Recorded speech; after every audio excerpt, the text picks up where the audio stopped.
کیا آپ نے کبھی اکیلے میں یہ سوال سوچا ہے کہ اللہ تعالیٰ نے انسان کو آخر کیوں پیدا کیا؟ کیا ہم صرف کھانے، کمانے اور مر جانے کے لیے آئے ہیں، یا ہماری زندگی کے پیچھے کوئی بہت بڑا مقصد چھپا ہوا ہے؟ جب اللہ تعالیٰ نے انسان کو پیدا کرنے کا ارادہ کیا تو فرشتوں نے سوال کیا اور شیطان نے انکار کیا، لیکن اللہ نے فرمایا، میں وہ جانتا ہوں جو تم نہیں جانتے۔ تو وہ راز کیا تھا؟ وہ مقصد کیا تھا جس کی وجہ سے انسان کو فرشتوں سے بھی بلند مقام دیا گیا؟ اگر آپ جاننا چاہتے ہیں کہ انسان کو کیوں بنایا گیا، ہمیں زمین پر کیوں بھیجا گیا اور ہماری اصل کامیابی کس میں ہے، تو اس ویڈیو کو آخر تک ضرور دیکھیں، کیونکہ یہ صرف ایک کہانی نہیں، یہ آپ کی زندگی کا سب سے اہم جواب ہے۔ اللہ تعالیٰ نے اس پوری کائنات کو ایک خاص حکمت اور مقصد کے تحت پیدا فرمایا۔ آسمان، زمین، سورج، چاند، ستارے، درخت، پہاڑ، سمندر، جانور، سب کچھ ایک ترتیب کے ساتھ بنایا گیا۔ لیکن ان سب مخلوقات میں انسان کو ایک خاص مقام دیا گیا۔ انسان کو عقل دی گئی، سمجھ دی گئی، اختیار دیا گیا اور صحیح اور غلط میں فرق کرنے کی طاقت دی گئی۔ یہ سوال بہت اہم ہے کہ اللہ تعالیٰ نے انسان کو کیوں پیدا کیا؟ یہ واقعہ ہمیں قرآن اور اسلامی تعلیمات کی روشنی میں اس سوال کا جواب دیتا ہے۔ فرشتوں کو بتایا گیا ایک عظیم راز۔ جب اللہ تعالیٰ نے انسان کو پیدا کرنے کا ارادہ فرمایا تو اس سے پہلے فرشتوں کو بتایا۔ اللہ تعالیٰ نے فرمایا، میں زمین میں ایک خلیفہ بنانے والا ہوں۔ یہ سن کر فرشتوں نے ادب کے ساتھ عرض کیا، اے اللہ، کیا آپ زمین میں ایسی مخلوق پیدا کریں گے جو فساد کرے گی اور خون بہائے گی، جبکہ ہم آپ کی تسبیح کرتے ہیں اور آپ کی پاکی بیان کرتے ہیں؟ اللہ تعالیٰ نے فرمایا، میں وہ جانتا ہوں جو تم نہیں جانتے۔ یہاں سے ہمیں معلوم ہوتا ہے کہ انسان کی تخلیق ایک بہت بڑے مقصد کے لیے کی جو صرف اللہ ہی جانتا تھا۔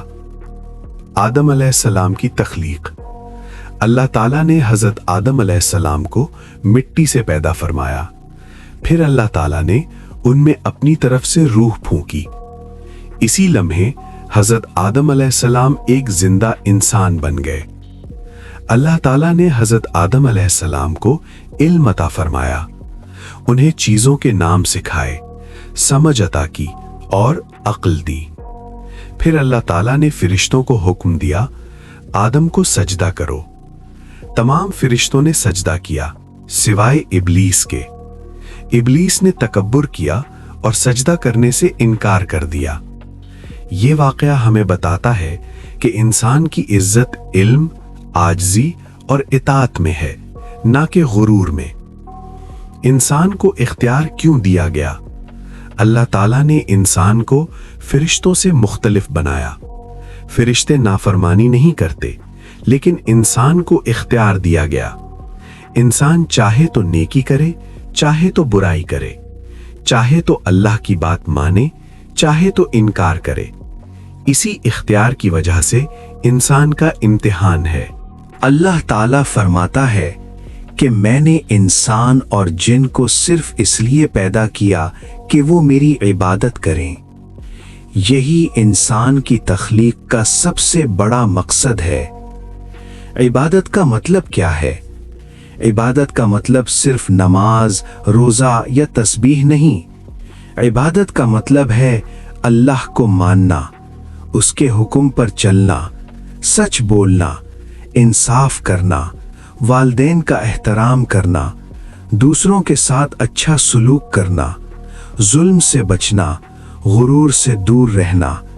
جو انسان یہ سب کرتا ہے وہ اپنی زندگی کو عبادت بنا لیتا ہے۔ زمین پر انسان کی ذمہ داری۔ اللہ تعالیٰ نے انسان کو خلیفہ بنایا، یعنی زمین پر ذمہ دار۔ انسان کو یہ ذمہ داری دی گئی کہ زمین کو سنوارے، عدل قائم کرے، کمزوروں کا خیال رکھے، فساد نہ پھیلائے، امن اور محبت کو فروغ دے۔